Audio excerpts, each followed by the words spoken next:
Greetings, humans. And I'm George, and welcome back to the Windmill Horses. We're going back to hell. Yes. Not I just... I like it in hell. It's toasty there. It's toasty there. They have a lot of toasters. It's just instead of putting toast in them, they put people in. We're not just going to hell. We're going to the hellfire with a Hellsinger.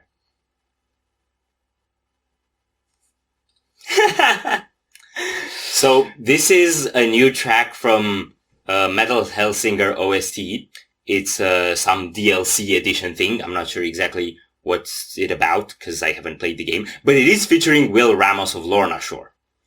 And everything we checked out from Metal Hellsinger so far was sick.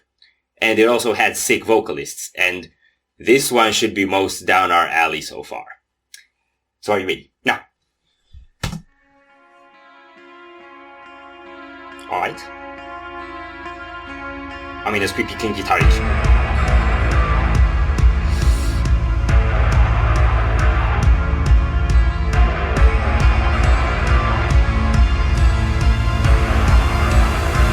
Give me the song!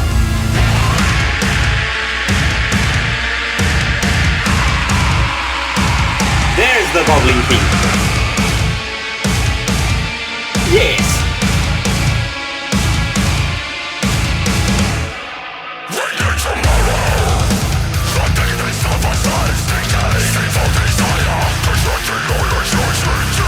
Whoa.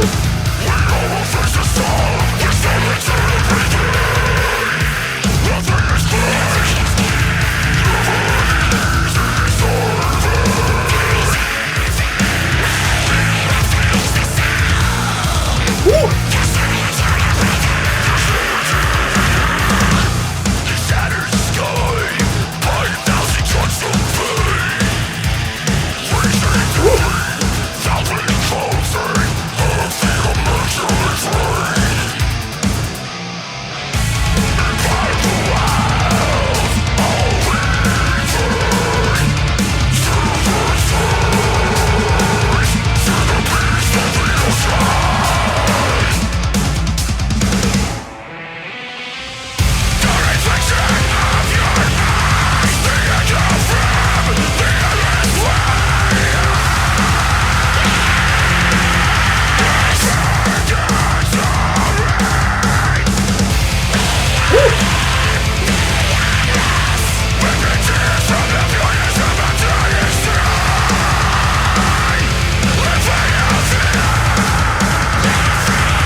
Yo, it's so weird. It's so weird to have Will on top of a soundtrack that is not Will-like. Yeah, because his vocals are so much on the extreme end, but the soundtrack's kind of just that typical metalcore sound with a punchy, hefty groove. You're thinking the exact same thing I'm thinking. But I'm not sure how well it works. It works, I like the song, but it's not hitting me as hard as the others did. And I think it's, personally, too much high screaming. I did crave for a little bit more low. There is some, just not that much, and I feel like when there is low, it's typically layered, so there's low and high at the same time. Mm-hmm. But that actually creates some cool dynamics, because you have like screams, low screams and high screams layered, but then you also have like just one layer, so then they can capitalize on that sense of echo that even Lorna Shore create when there's like one screaming vocal in the distance, typically high scream. Yeah. And then when the riffs come in, full sound. So that works really well for the atmosphere, and I love how the atmosphere is put together and how all the layers are audible and everything. What I'm saying is, again, it's got like one of those kind of boxing paces. It's really buffed, really got this action sense to it, and I feel like the low frequencies work better with that. Mm-hmm. And Will is really good with low frequencies. Yeah. So that's my only criticism. Other than that, the song is sick. It's very groovy, it's very bouncy, it's got some really cool changes. I like the pause with the background scream before the chorus kicks, if that's the chorus. I'm not sure. Yeah, I think that's the chorus. So it's really cool, but so far it's not doing it for me as much as the others did. His standards are unrealistic. My standards are the other songs! We go? Yes.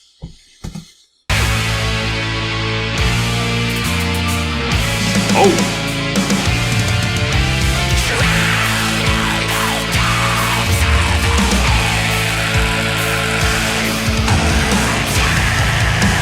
Oh! That was long.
Yo.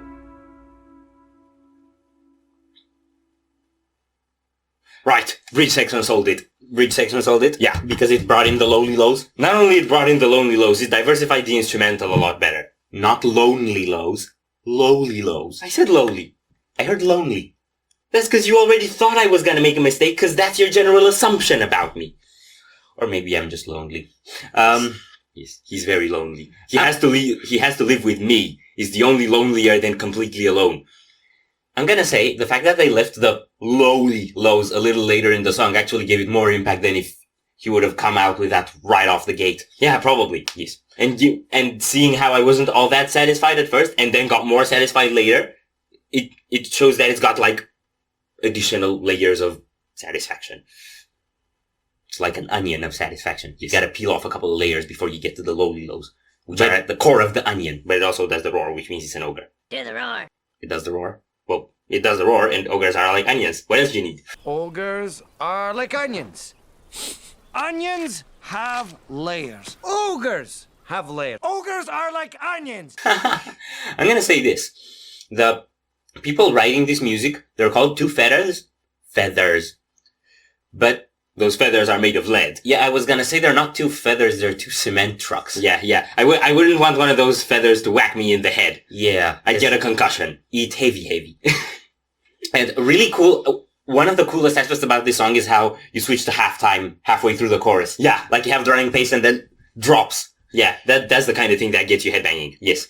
Okay, let's talk about the bridge section. Bass snippets. Okay. There were, I think, like 3 short bass snippets when that bridge kicked off. Uh-huh. That mixed it up really cool. Mm-hmm. Then they brought in the lows from Will, and we had kind of, I didn't need all lows, like we had low and then high alternation. Yeah. That's my favorite thing he does. That's also what I love in Lorna Shore so much. Mm-hmm.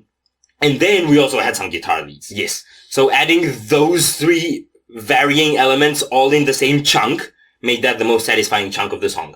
It's like the whole first part is the anticipation of that, and the whole part that follows is the aftermath of that. And I like how that cut into the next chorus so unexpectedly. Yeah. Like you didn't see it coming. And then the ending was really cool. Cause I thought it was done like 3 times before it was actually done. Really? Yeah. I didn't. I guess because I probably just wanted it to keep going. Yeah, you probably did. I did.